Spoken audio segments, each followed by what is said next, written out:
Hello, and welcome to Euro Daily News. This week, the European Union held a major conference about security. It was solemnly declared that these are the most dangerous years ever for Europe. They spoke about cyber attacks, disinformation, and dependence on foreign technology. The threat is serious, we admit it. But after hours of speeches, one conclusion: they should organize many more conferences about it. For meetings, there is always a budget, right? At the same time, the European Parliament debated cuts. €1.5 billion must be saved. Not from the institutions themselves, of course, but from Erasmus and Horizon.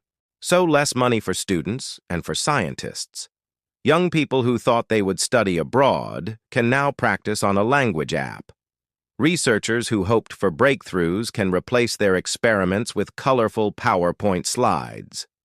This is Brussels' vision of the future. Cut the future to preserve the illusion of order today. And then there is the big trade deal with the United States. Europe presented it as a milestone of cooperation. But before the ink was even dry, Washington raised tariffs on 400 steel products to 50%. The Union still calls it an equal partnership. Meanwhile, America simply does whatever it wants. Europe keeps smiling politely and calls it strategy.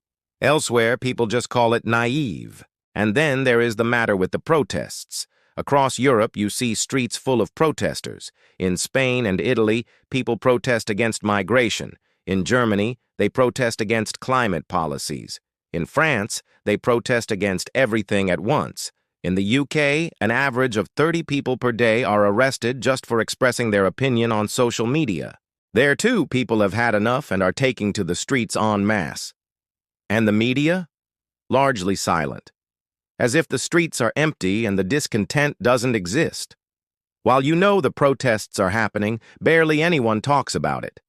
Spain, Italy, Germany, the UK, big, growing, yet barely visible in the news. It feels like a new pandemic.